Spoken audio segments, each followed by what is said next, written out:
Hey everyone, welcome back to the channel. My name's Alex, and today we're going to be looking at the top plugins for your Unraid server. I'm going to show you what they are, what they do, how to get them set up, and why they might be a good fit for your application. We're going to be looking at some system statistics, optimization, caching, power management. There's a bunch of stuff we're going to cover today. It's going to be about a 20-minute video, so sit back, relax, and let's jump into it.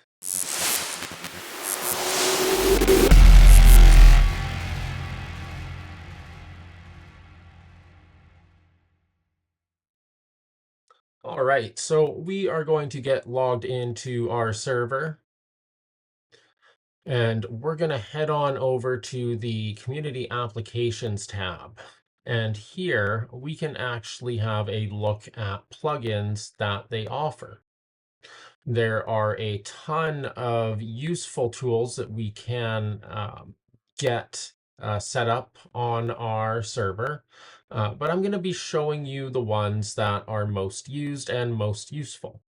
So we'll head over to our plugins tab, and we're going to let this load up. I do have quite a few installed. And all right, so we see here it's checking if there's any updates, which everything is up to date. All right, so the first one we're going to talk about is our Appdata backup. So what this is it's a plugin that allows you to back up all your Docker containers as well as your Docker configuration. This is really handy if you ever plan on updating your server or moving to a new server, replacing your cache drive, what have you. It's just good practice to have a backup. This makes it extremely simple to do. It just basically all it wants to know is where your cache drive is and where you want it to back up to. And the only thing to note using this plugin is that it will take your server offline while it is doing the backup. That is to prevent it from having any new Dockers installed or updated or any changes being made to the system while it's trying to back up. Depending on your Docker, it can take quite a bit of time. Mine takes roughly about 2 hours. But I just run it in the middle of the night when nobody is using the server, and I have never had any issues. So I do a backup about once a month, and yeah, it just runs automatically in the background, and yeah, it's super easy, super simple to get set up. You can even back up your flash drive as well, which is good practice. So we'll head on over back to our plugins.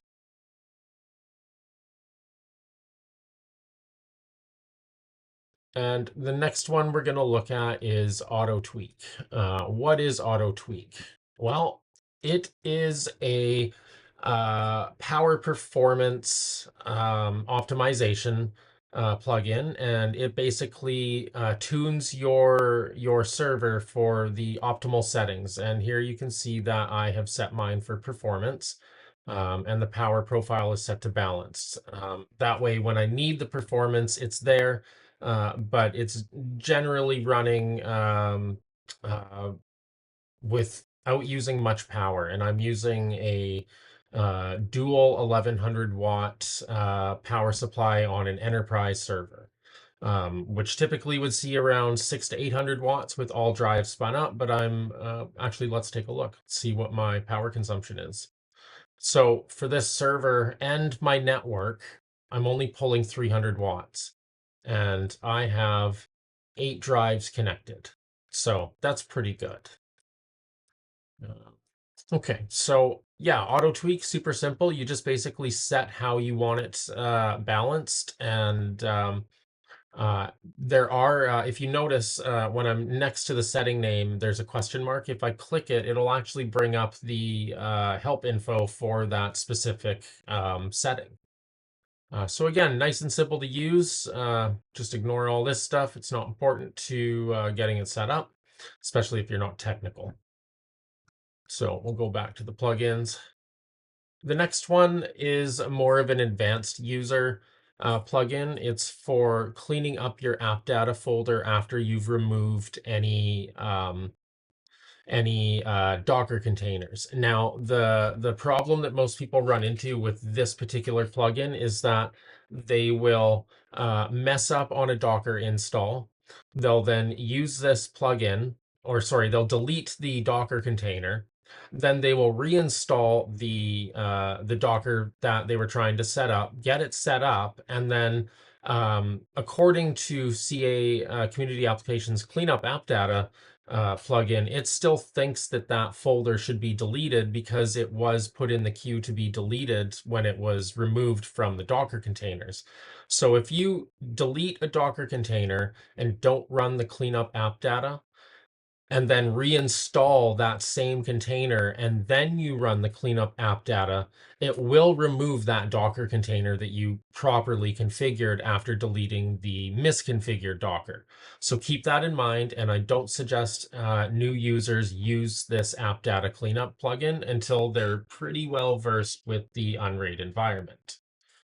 The next one is community applications, which, as you all know, is now baked into Unraid. So there's no installation really required anymore other than enabling the plugin. The next one I have here is the auto fan control. Um, so I actually have this disabled because this I used with my old server. So I've actually been running Unraid for the last 8 years, and I've gone through 3 different servers on my same license, my same Unraid server instance. I've never updated, or sorry, I've never redone Unraid. It's always just been the same instance that I started with back in 2017. Excuse me. So I used to have just a plain Jane, I think it was had a Ryzen 7 5500 or 5300. It was a pretty powerful server, and I had about 9 fans in it. So I used the Dynamex fan control, auto fan control to control the PWM fans on the motherboard. But since moving to an enterprise server, I can actually just go ahead and remove that. All right, the next one we're going to look at is Dynamics cache directories. So if you have a large server with tons of data like I do, you'll find that when you go to open a folder with a lot of data in it, it can take, 5, 10, 15 seconds to populate what's in that folder. And then if you're going into a subfolder, you're, kind of doing the same thing.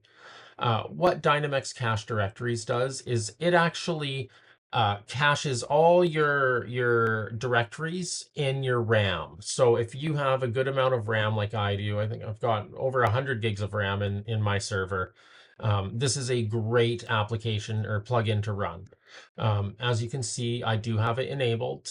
Because I have a good chunk of RAM, I do have a higher threshold. I have suspended the while my mover is running, this will be suspended, and I've made sure that it's collecting or indexing all my folders. And I'm using an adaptive depth, meaning that when it rescans, it won't rescan the main folders each time. It'll check to see if any changes have been made in the subfolders. So I may be getting that a little wrong, but from my experience, that's what I have noticed.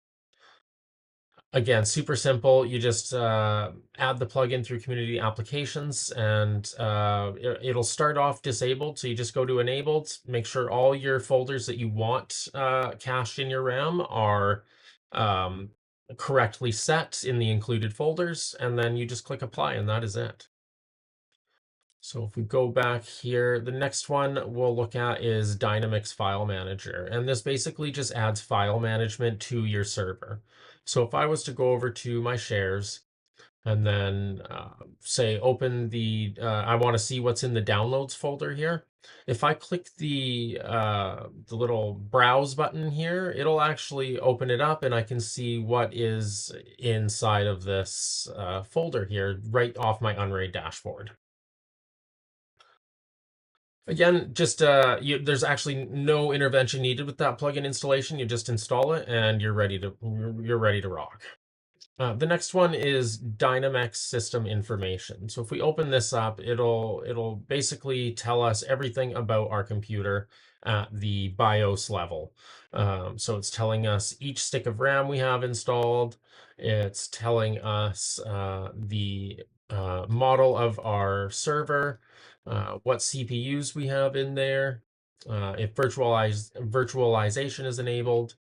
Um, yeah, it's tells us, our stuff about our network, and then we also have other information here. Um, so it's basically just giving us a huge breakdown of everything to do with our computer, and it can be a way to troubleshoot any issues that come up. And then it also does tell me down here um, some basic information that I've set. So go back to our plugins. The next one is dynamic system statistics. Again, this is, or sorry, that's what I've used to add in the information down at the bottom here. So again, it's a little addition to Unraid to give us a little bit more visual information about our server. The next one we're looking at here is dynamic system temperature. So basically, I want to know what my CPU temperature is. So this is a way for me to tell that. It does not have a motherboard temperature sensor. So what I've done is I've used instead of the motherboard, I'm monitoring my NVMe temperature. Um, yeah, I think it's good for me to know, what it's running at. It's a good indication of if it needs to be replaced or not in the future.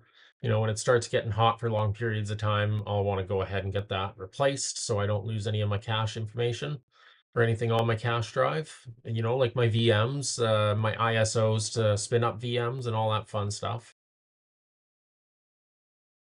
All right, the next one we're going to look at is file activity. So this plugin tells us what is happening on our disk, what is being written, what is being deleted, what is being shared, uh, and what is being accessed. This is good information for system administrators. It is useless information for people who don't really care about what's going on their server or what activity. Like if you're just a single person, only accessing this server, then really it's not for you. It's more for large shares, which you don't. I don't even have it running, but it's for if you want to keep a good tab on what is happening on your system. Again, it's not for everyone. The next one we're going to look at is fix common problems. So I do not use this because I found that the way I have my server tuned is the way I like it, which is not the way fix common problems likes it. So I have it disabled, but for those just starting out with Unraid, it's a great way to start understanding some of the ways that our servers should be set up. And yeah, it's a little cumbersome, but it's a good way to ensure that your server is running optimally with minimum intervention, because this is going to walk you through how to do everything if it's enabled. Okay, so let's go back. The next I have installed is IPMI support. The reason I have this installed is because I am running an enterprise server that has IPMI control. So I've gone ahead and created an IPMI user on my server to connect to this plugin. And what it does is it basically logs in as a super user on the server at the BIOS level, and it controls and displays all the important informations that matter to me. Huh? So here I can monitor all my fan speeds. I can see if the lid has been opened at all. If we go down, I can see the voltages that the server is running at. I can see how much power it's consuming, which it's only consuming 168 watts for dual 1100 watts power supplies. And here we can see the temperatures 45 and 43. Basically, the IPMI allows me to control or my system to control and monitor the more, the, yeah. If you don't have an enterprise server, IPMI is not for you. I don't know what the fuck I'm talking about here. Next up, we've got Tailscale. I did do a video on setting up Tailscale. I'll link that in one of the cards on the screen at the end of the video. Yeah, it's basically a headless VPN service that you host on your own server, and yeah. Next up is tips and tweaks. This lets you change settings within the Linux kernel, you could say, without having to code or get into the more intricate things using the console. This is not for everyone. I suggest you do your research and read any documentation or use the Unraid Superbot in order to get this set up. Unassigned devices, that is a no-brainer for getting Unraid set up. So community applications and unassigned devices are the number 1 and 2 plugins that every Unraid system should have. Why do you need unassigned devices? Well, unassigned devices allows you to connect a brand new hard drive to your server and pre-clear it before you actually go and install that hard drive into your system. Why do you want to pre-clear? Well, it's to make sure that that drive is up to par and isn't going to fail on you in 6 months or a year, that you're going to get the 5 to 10 years out of it that you should, and that your money, your hard-earned money has gone to an enterprise or, a higher end consumer grade product. You want it to last. So before getting it into your system, you go ahead, you pre-clear it using unassigned devices, and it's going to make sure that you're getting the best quality hard drive for data storage on your server. And then if it fails, well, you take that drive right back to the people who sold it to you, and you get a new one, or you get your money back and you go to a different brand.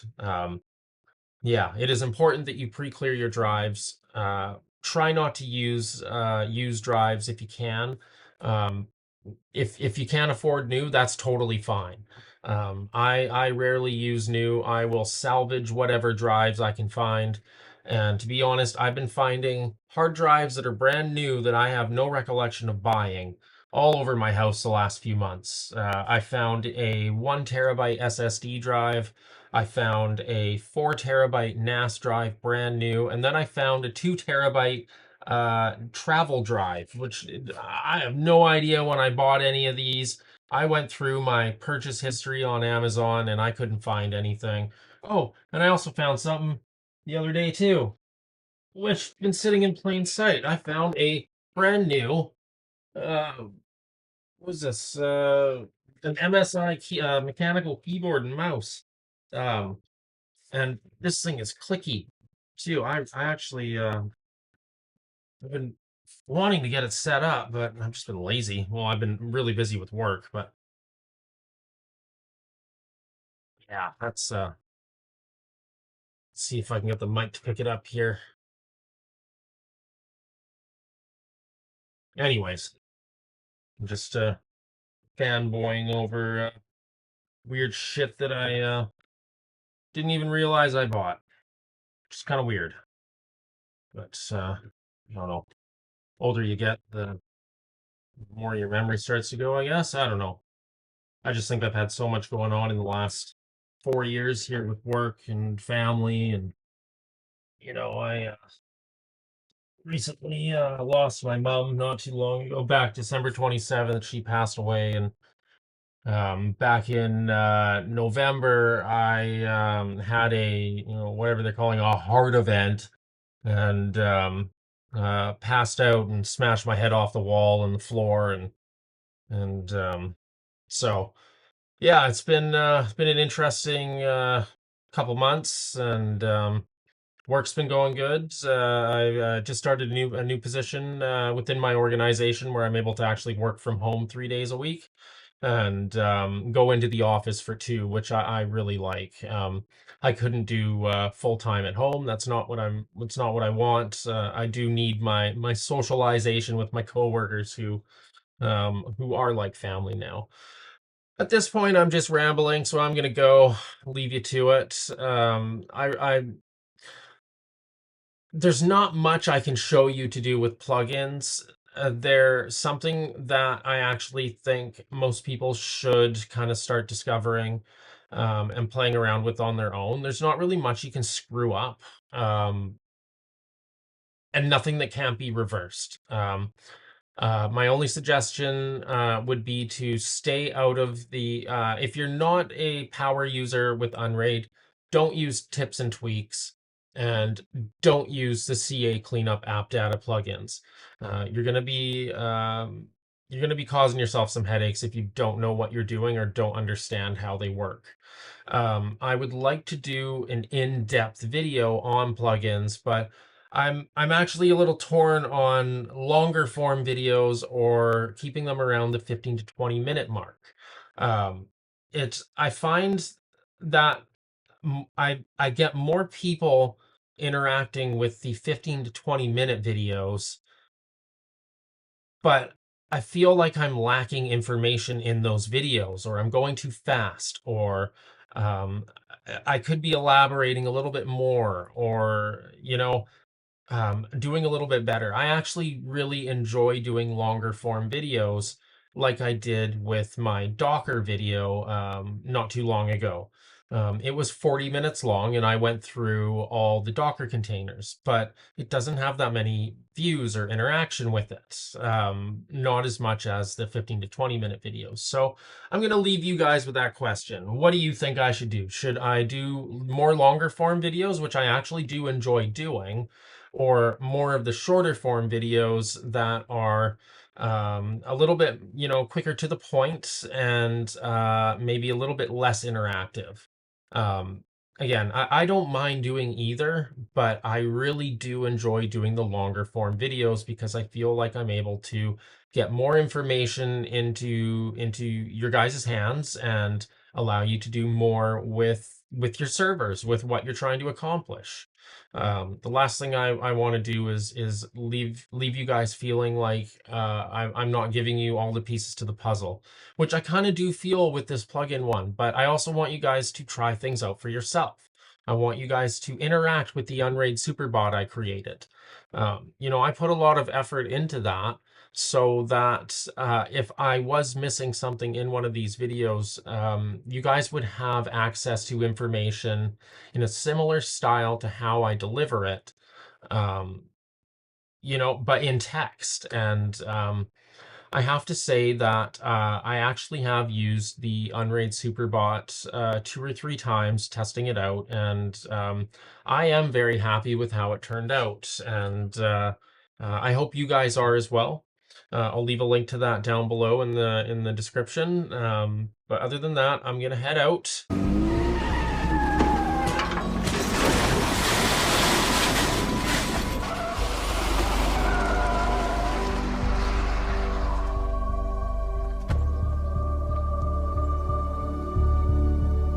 That's gonna be it for this video. You guys take it easy, and I will catch you in the next one.